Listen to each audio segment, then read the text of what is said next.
Good evening all of you, welcome in target nursing academy Jaipur. आज हम start करेंगे एक नया चैप्टर नर्वस सिस्टम। तो नर्वस सिस्टम जो होता है हमारा दो पार्ट्स के अंदर डिवाइडेड होता है। एक हमारी जो बॉडी के सेंट्रल पार्ट को कंट्रोल करता है, एक हमारा जो पेरिफेरल पार्ट को कंट्रोल करता है। तो नर्वस सिस्टम जो होगा उसको हम दो पार्ट्स में डिवाइड करते हैं, एक सेंट्रल नर्वस सिस्टम और एक पेरिफेरल नर्वस सिस्टम। एक क्या होगा, डायरेक्ट बॉडी के सेंटर पार्ट को कंट्रोल करेगा और एक बॉडी के डिस्टल पार्ट को कंट्रोल करेगा, यानी कि इसको हम बोलते हैं मीडियली नर्वस सिस्टम और इसको peripheral nervous system. Central nervous system जो होता है इसके अंदर दो पार्ट आते हैं, एक तो ब्रेन और एक स्पाइनल कोड। यानी कि एक तो क्या होगा, इसके अंदर एक हमारा ब्रेन होगा और एक हमारा स्पाइनल कोड होगी, जो किसके अंदर आएंगे, सेंट्रल नर्वस सिस्टम के अंदर। और पेरिफेरल नर्वस सिस्टम में क्या होता है, फिर इस पेरिफेरल नर्वस सिस्टम को स्टडी में मतलब सुविधा के लिए हमने इसको फिर आगे दो पार्ट्स में डिवाइड किया। फर्स्ट वन हमारा ऑटोनॉमिक नर्वस सिस्टम, यानी इसको हम बोलते हैं ANS, ऑटोनॉमिक नर्वस सिस्टम।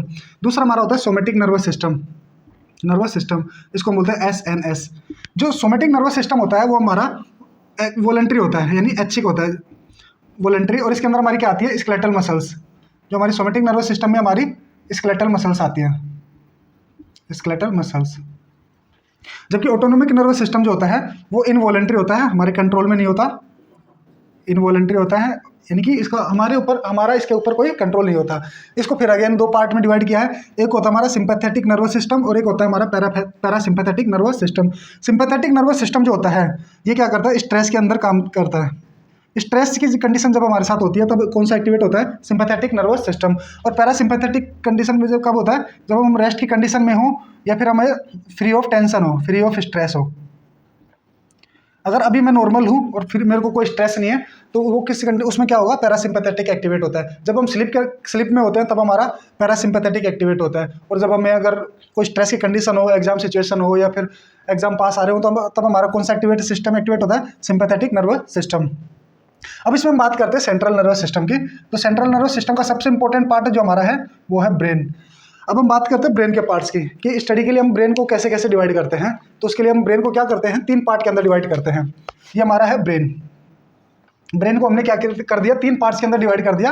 एक होता है हमारा फोर ब्रेन या प्रोजेंसेफेलोन। प्रोजेंसेफेलोन या फोर ब्रेन जो होता है वो हमारा आगे का पार्ट होता है, यानी कि ब्रेन ये हमारे इसमें क्या होगा, आगे का पार्ट जो होता है इसको हम फोर ब्रेन बोलते हैं। बीच का जो पार्ट होता है इसको मिड ब्रेन और पीछे का जो पार्ट होता है इसको हम हाइंड ब्रेन या रोम्बेनसेफेलोन बोलते हैं। तो फर्स्ट वन हमारा प्रोजेंसेफेलोन, इसको हम बोलते हैं फोर ब्रेन। सेकंड पार्ट जो हमारा है वो है मेजेनसेफेलोन, और मेजेनसेफेलोन को हम बोलते हैं मिड ब्रेन, जो कि बीच में होता है। इसके बाद में होता है रोम्बेनसेफेलोन, ROMBENCEPHALON, रोम्बेनसेफेलोन। इसका मतलब होता है कि हाइंड ब्रेन, यानी जो हमारे पीछे का दिमाग होता है। दिमाग पीछे का होता है लेकिन काम का होता है, ऐसा नहीं कि दिमाग पीछे रह गया। तो ये हमारा रोम्बेनसेफेलोन। फोर ब्रेन जो होता है, इस फोर ब्रेन को हम क्या करते हैं, फिर आगे अगेन डिवाइड करते हैं। इसको हम एक तो करते हैं टेलेनसेफेलोन के अंदर, यानी प्रोजेंसेफेलोन को अगेन डिवाइड करेंगे टेलेनसेफेलोन के अंदर और डायनसेफेलोन के अंदर। टेलेनसेफेलोन का जो पार्ट होता है सबसे इंपॉर्टेंट पार्ट हमारी बॉडी का, हमारे ब्रेन का सबसे इंपॉर्टेंट पार्ट जो होता है सेरिब्रम, जिसको हम लार्जेस्ट ब्रेन बोलते हैं। यानी कि हमारा सबसे बड़ा ब्रेन जो होता है वो सेरिब्रम होता है। और जो फर्स्ट वो लार्जेस्ट वन ब्रेन हमारी बॉडी का होता है। सेकंड लार्जेस्ट वन ब्रेन जो होता है हमारा सेरिबेलम होता है, जो कि हमारे किस में होता है, हैंड ब्रेन के अंदर सिचुएटेड होता है। सेरिबेलम जो होता है सेकंड लार्जेस्ट ब्रेन है, ये फर्स्ट लार्जेस्ट वन ब्रेन है, सेरिब्रम। उसके बाद में हम बात करते हैं मेजेनसेफेलोन की। तो मेजेनसेफेलोन में या मिड ब्रेन की बात करें तो इसमें क्या होता है, एक तो होता है सब्सटेंशिया नाइग्रा और टेक्टम। ये दो पार्ट्स हमारे किसके अंदर आते हैं, मिड ब्रेन के अंदर। सब्सटेंशिया नाइग्रा जब हम बेसल गैंग्लिया पढ़ेंगे तो उसमें के अंदर पढ़ेंगे। सब्सटेंशिया नाइग्रा क्या होता है, बेसल गैंग्लिया का पार्ट होता है, जो कि कहाँ तक जाता है, मिड ब्रेन तक जाता है। उसके बाद में हम बात करते हैं तो ये हमारा टेलेनसेफेलोन। मिड ब्रेन से पहले इस फोर ब्रेन का ही दूसरा पार्ट है डायनसेफेलोन। डायनसेफेलोन के कौन कौन से पार्ट होते हैं, thalamus, hypothalamus, limbic system, basal ganglia, hippocampus और एमिगडाला।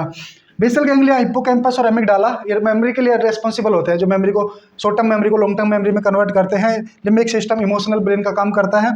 थैलेमस और हाइपोथैलेमस बहुत सारे हार्मोन्स का और हमारी बॉडी के ऊपर हार्मोनल कंट्रोल करने में हेल्प करते हैं। उसके अलावा बहुत सारे रिले सेंटर्स इनके अंदर होते हैं, तो ये क्या करते हैं, हमारी बॉडी को कंट्रोल करते हैं। तो ये हमारा था फोर ब्रेन। फोर ब्रेन के अंदर कितने पार्ट, टेलेनसेफेलोन, डायनसेफेलोन। टेलेनसेफेलोन में सेरिब्रम और डायनसेफेलोन में thalamus, hypothalamus, limbic system, basal ganglia, hippocampus और एमिगडाला। उसके बाद मिड ब्रेन या मेजेनसेफेलोन, जिसका सब्सटेंशिया नाइग्रा और टेक्टम। थर्ड वन हमारा था रोम्बेनसेफेलोन या हाइंड ब्रेन। इसके भी दो पार्ट होते हैं, एक होता है मेटेनसेफेलोन, जिसके दो पार्ट होते हैं, पोन्स और सेरिबेलम। पोन्स और सेरिबेलम होते हैं मेटेनसेफेलोन के, और एक होता है माइनसेफेलोन। माइनसेफेलोन के कौन से पार्ट होते हैं, मेडुला ओब्लांगेटा यानी कि MO। मेडुला ओब्लांगेटा जो होता है किसका पार्ट होता है? हमारे माइनसिफेलोन का। और माइनसिफेलोन किसका पार्ट होता है? रोम्बेनसिफेलोन का या हाइंड ब्रेन का। तो ये था हमारा डिवीजन ब्रेन का जो हम आगे पढ़ने वाले हैं। तो हम ये था हमारा नर्वस सिस्टम का क्लासिफिकेशन, किसको 2 पार्ट्स में डिवाइड किया, ब्रेन को 3 पार्ट्स के अंदर डिवाइड किया, fore brain, mid brain, hind brain. इसको central nervous system, peripheral nervous system. जो ब्रेन था वो हमारे किसका पार्ट था? सेंट्रल नर्वस सिस्टम का। अब हम बात करते हैं कि हमारा नर्वस सिस्टम जो होता है वो किससे मिलकर बना होता है, कि formation of nervous system. Nervous system को बनाने के लिए कौन कौन सी सेल पे हेल्प करती है? तो इसमें 2 मेजर सेल्स होती है जो इसको क्या करती है, इसको बनाने में हेल्प करती है। किसको? नर्वस सिस्टम को। फर्स्ट वन हमारी होती है न्यूरॉन्स, सेकंड वन हमारी होती है न्यूरोग्लिया। यानी कि एक न्यूरॉन होगा, एक न्यूरोग्लिया हो गया, ये दोनों मिलकर क्या करते हैं, कॉम्बिनेशन से नर्वस सिस्टम को फॉर्मेशन करते हैं। तो फॉर्मेशन ऑफ नर्वस सिस्टम में जो पहला हमारा होता है वो है न्यूरॉन, सेकंड वन जो हमारी होती है न्यूरोग्लिया। न्यूरॉन जो होता है वो हमारा क्या होता है? Structural and functional unit of nervous system. Functional unit of nervous system, NS का मतलब है नर्वस सिस्टम। और न्यूरोग्लिया क्या होती है? सपोर्टिंग सेल होती है, सपोर्टिंग सेल। और ये क्या करती है? न्यूरोग्लिया जो होती है किसको? नर्वस सिस्टम होता है उसको सपोर्ट प्रोवाइड करवाती है। जो मास बनाती है, मतलब पूरे ब्रेन में हमारे सारे न्यूरॉन्स नहीं होते, इनके अंदर जो मास होता है, जो मास बल्क जो होता है, वो बल्क बनाने का काम कौन करती है? न्यूरोग्लिया करती है। और न्यूरॉन क्या करते हैं? हमारे जो कंट्रोल होता है उस कंट्रोलर का काम करते हैं न्यूरॉन, और सपोर्टिंग का काम करती है हमारी न्यूरोग्लिया। इस हमने पढ़ा था कि हमारी क्या होता है कि ब्रेन के अंदर ट्यूमर होता है, जबकि इसके अंदर क्या होता है? न्यूरॉन के अंदर डिवाइडिंग कैपेसिटी नहीं होती, लेकिन फिर भी ट्यूमर कैसे बनता है? वो जो ट्यूमर बनाने का काम करती है वो हमारी कौन करती है? न्यूरोग्लिया। इसलिए हम बोलते हैं कि इसको SOL जो होता है किसका होता है? ग्लियल सेल्स का होता है। ओलिगोडेंड्रोग्लायोमा, एस्ट्रोग्लायोमा, तो वो किसके होंगे? न्यूरोग्लिया के। तो अब हम बात करते हैं न्यूरॉन्स की। तो न्यूरॉन के अंदर क्या होता है? न्यूरॉन को हम क्या कहते हैं? नर्व सेल भी कहते हैं। और ये क्या होता है? इस सेम अदर सेल, न्यूरॉन जो होता है हमारे क्या होता है? अदर सेल्स के सेम होता है, यानी कि जैसे अदर सेल होती है वैसा ही न्यूरॉन होता है, लेकिन इसके अंदर कुछ डिफरेंस पाया जाता है। जिसको डिफरेंस मतलब जो इसको अलग करता है अदर सेल से, तो वो डिफरेंस क्या क्या है? Same other cell but some difference. और वो डिफरेंस क्या होते हैं? It have branch known as axon और डेंड्राइट। इसके अंदर एक तो क्या होता है? ब्रांच होती है, यानी कि अदर सेल्स होती है उनमें ब्रांचेज नहीं होती, इसके अंदर ब्रांच होती है। इसके अंदर प्रोसेस होते हैं जिनको हम बोलते हैं एक्सोन और डेंड्राइट्स। दूसरा इसके अंदर क्या होता है? सेंट्रोसोम जो होता है वो एब्सेंट होता है। अदर सेल्स के अंदर जितनी भी सेल्स होती है उनके अंदर सेंट्रोसोम प्रेजेंट होता है, इसके अंदर सेंट्रोसोम एब्सेंट होता है। और यही इसकी वजह से क्या होता है? So it can not divide, जिसकी वजह से ये सेल्स डिवाइड नहीं कर सकती। यानी कि एक तो इनके अंदर ब्रांच होती है जिनको एक्सोन और डेंड्राइट्स कहते हैं, दूसरा इसके अंदर क्या होता है? सेंट्रोसोम एब्सेंट होता है। और इसी सेंट्रोसोम की अनुपस्थिति के कारण क्या होगा? ये सेल डिवाइड नहीं कर सकती, क्योंकि सेंट्रोसोम क्या होता है? सेल डिवीजन के लिए इंपॉर्टेंट रोल प्ले करता है। अब इसके बाद में आता है इसकी स्ट्रक्चर। जो हमारा न्यूरॉन है इसकी स्ट्रक्चर कैसी होती है? तो इसमें जो ग्रीन कलर से शो कर रखा है ये जो है, ये हमारा क्या है? न्यूरॉन है। इसमें ये जो मिडिल पार्ट है इसको हम बोलते हैं यहाँ से और यहाँ तक एक्सोन। इसका ये जो पार्ट है इसको हम बोलते हैं हेड, और ये जो वाला पार्ट है इसको हम बोलते हैं टेल। यानी कि हेड, एक्सोन या हेड, बॉडी और टेल। तो पार्ट जो है इसको हम एक्सोन बोलते हैं, टेल पार्ट को हम टीलोडेंड्रिया बोलते हैं, और ये जो हमारा हेड पार्ट है इसको हम सोमा या बॉडी बोलते हैं। तो इसका ये जो हेड पार्ट की बात करते हैं, इसमें जो हमारे बीच सेंटर के अंदर होता है इसको हम बोलते हैं न्यूक्लियस। इसके अलावा इसके जो प्रोसेस होते हैं या जो ब्रांचेज होती हैं इनको हम बोलते हैं डेंड्राइट्स। और इसके अलावा इसके अंदर क्या होते हैं? निसेल ग्रेन्यूल्स पाए जाते हैं। ये क्या होते हैं? इन निसेल ग्रेन्यूल्स ये किसका काम करते हैं? प्रोटीन सिंथेसिस का, प्रोटीन सिंथेसिस का काम करते हैं। किसके अंदर होते हैं? हमारे हेड के अंदर या सोमा के अंदर। इस ओवरऑल इसको क्या बोलते हैं? प्रोसेस को सोमा या बॉडी, इसको हम बोलेंगे या तो सोमा या बॉडी। ये हो गई soma, body, nucleus, Nissl granules. Nissl granule के अंदर क्या पाए जाते हैं? राइबोसोम। और ये किसका काम करते हैं? प्रोटीन सिंथेसिस का काम करते हैं। और ये हमारे क्या डेंड्राइट्स हो गए। इसके बाद हम बात करते हैं एक्सोन में, जहाँ से एक्सोन और बॉडी या सोमा जहाँ पे मिलते हैं उस पार्ट को हम बोलते हैं एक्सोन हिलोग। एक्सोन हिलोग जो होता है वो हमारे ट्रिगर का काम करता है। यानी ट्रिगर कैसे? जैसे हमारे बंदूक में घोड़ा होता है, हम घोड़े को दबाते हैं, उसी तरीके से ये किस में काम करते हैं? जो हमारे इलेक्ट्रिकल इंपल्स होते हैं उनको ट्रांसफर करने का काम करते हैं, यानी कि ट्रिगर पॉइंट का काम करते हैं। उसके बाद में हमारी जो ये इनर लेयर है इसको हम बोलते हैं एक्सोलीमा। एक्सोलीमा यानी जो एक्सोन के चारों तरफ होती है। इसके अंदर जो फ्लूइड पाया जाता है इसके अंदर जो फ्लूइड पाया जाएगा उसको हम बोलेंगे एक्सोप्लाज्म। एक्सोप्लाज्म किसको बोलेंगे? जो फ्लूइड इसके अंदर पाया जाता है उसको। एक होता है इसके ऊपर एक शीत पाई जाती है जिसको हम बोलते हैं माइलिन शीत, यानी कि ये क्या होती है माइलिन शीत, जिसका फॉर्मेशन कौन करता है? ओलिगोडेंड्रोसाइट। जिसका फॉर्मेशन कौन करता है? ओलिगोडेंड्रोसाइट। इनके बीच में क्या होता है कि स्पेस होता है, इस स्पेस को हम बोलते हैं नोड ऑफ रेनवियर। इसको हम बोलेंगे node of Ranvier, node of Ranvier. और ये किसके बीच में होता है? जो हमारी दो एडजेसेंट माइलिन शीत जो होती हैं उनके बीच में, यानी कि दो कंटिन्यूस माइलिन शीत होती है, उनके बीच में जो स्पेस होता है उसको हम बोलते हैं नोड्स ऑफ रेनवियर। और इन माइलिन शीत के ऊपर जो लेयर पाई जाती है उसको हम बोलते हैं न्यूरोलेमा। न्यूरोलेमा, न्यूरोलेमा किसको बोलेंगे? जो माइलिन शीत की कवरिंग होती है उसको हम बोलते हैं न्यूरोलेमा। तो क्या हो गया? नोड ऑफ रेनवियर, जो दो हमारे माइलिन शीत हैं उनके बीच की डिस्टेंस को हम बोलते हैं नोड ऑफ रेनवियर। उसके बाद में ओलिगोडेंड्रोसाइट किसका फॉर्मेशन करती है? हमारी माइलिन शीत का। एक्सोप्लाज्म क्या होता है? जो हमारे एक्सोन के अंदर फ्लूइड पाया जाता है उसको एक्सोप्लाज्म बोलते हैं। और न्यूरोलेमा क्या होती है? जो माइलिन शीत की कवरिंग होती है उसको हम न्यूरोलेमा बोलते हैं। एक्सोलेमा किसको बोलते हैं? जो एक्सोन की कवरिंग होती है उसको हम बोलते हैं एक्सोलेमा। और उसके बाद में न्यूरोलेमा ये हो गया। इसके बाद में हम बात करते हैं इसके अंदर क्या होता है, कुछ फाइबर लाइक स्ट्रक्चर्स पाई जाती है जिनको हम बोलते हैं न्यूरोफिब्रिल्स। इसके अंदर एक्सोन के अंदर फाइबर लाइक स्ट्रक्चर होते हैं जिसको बोलते हैं न्यूरोफिब्रिल्स। यानी कि ये क्या काम करते हैं? हमारे जो मटेरियल ट्रांसफर होता है इसके अंदर न्यूरो ट्रांसमीटर बनता है किसके अंदर? सोमा के अंदर या बॉडी के अंदर, उसको ट्रांसफर करते हैं किसके अंदर? टीलोडेंड्रिया के अंदर। ये जो हमारे स्पाइक्स होते हैं इनको हम बोलते हैं टीलोडेंड्रिया। मैं यहाँ लिख देता हूँ इसके ऊपर ही, टीलोडेंड्रिया। ये स्पाइक्स जो दिख रहे हैं और इसके ऊपर ये जो वेसिकल्स है इनको हम बोलते हैं सिनेप्टिक वेसिकल्स। ये जो गेंद गेंद बोल बोल सी दिख रही है इनको बोलते हैं सिनेप्टिक वेसिकल्स, जिनके अंदर क्या भरा होता है? न्यूरो ट्रांसमीटर भरा होता है। और इनके बीच में जो अगला न्यूरॉन जो होता है उसके प्रोसेस जहाँ आके जुड़ते हैं उनके बीच में स्पेस होता है, जिस स्पेस को हम बोलते हैं सिनेप्स। इसको हम बोलेंगे सिनेप्स। तो ये थी हमारी स्ट्रक्चर किसके? न्यूरॉन की। अब हम बात करते हैं कि न्यूरॉन को हम क्लासीफाई करते हैं। न्यूरॉन को क्लासीफाई कैसे करेंगे? उनको एक तो उनके जो हमारे प्रोसेस हैं सेल बॉडी के उसके बेस पे, दूसरा हम उसके फंक्शन के बेस पे, तीसरा हम उसके लेंथ के बेस पे, यानी कि 3 बेसिस हैं जिनके अकॉर्डिंग हम उनको न्यूरॉन को क्या करते हैं? डिवाइड करते हैं। पहले हम बात करते हैं on basis of process from cell body, यानी कि सेल बॉडी के जो प्रोसेस के बेस पे क्या होगा? यूनिपोलर।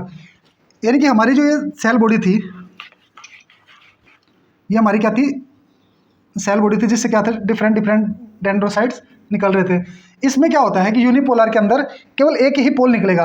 यूनिपोलर में क्या होगा? ये हमारा सेल बॉडी, इससे सिर्फ एक पोल निकलेगा, जैसा कि यहाँ दिख रहा है। एक ये हमारी बॉडी है, इसे एक एक्सिस निकला और उस एक एक्सिस पे तो होगा एक्सोन और एक पे होंगे हमारे डेंड्राइट्स। तो ये हो गया यूनिपोलर। सेकंड वन आता है हमारा बाइपोलर, यानी कि यूनिपोलर में तो क्या हो गया? ऐसे निकल गए, एक पे तो एक्सोन हो जाएगा और एक पे डेंड्राइट्स हो जाएंगे। बाइपोलर में क्या होगा? एक तो इधर एक्सोन हो जाएगा और एक इधर डेंड्राइट हो जाएगा, इसको हम बोलते हैं बाइपोलर। और मल्टीपोलर में क्या होगा? जो भी स्ट्रक्चर हमने देखी थी वो मल्टीपोलर स्ट्रक्चर थी, जिसमें सेल बॉडी के ऊपर डेंड्राइट्स बहुत सारे और एक क्या होगा? हमारा एक्सोन होगा, इसको हम बोलते हैं मल्टीपोलर।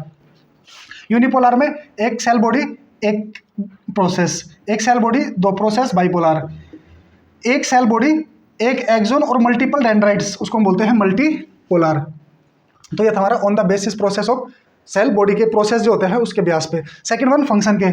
न्यूरॉन जो होते हैं हमारे 2 टाइप के होते हैं, फंक्शन के बेसिस पे 2 टाइप के होते हैं। पहला होता है सेंसरी न्यूरॉन। सेंसरी न्यूरॉन का जिनमें इन्फॉर्मेशन पेरिफेरल नर्वस सिस्टम से किसमें आती है? सेंट्रल नर्वस सिस्टम में। और जबकि मोटर न्यूरॉन इसमें क्या होगा? सेंट्रल नर्वस सिस्टम से पेरिफेरल नर्वस सिस्टम की ओर क्या जाएंगी? इन्फॉर्मेशन।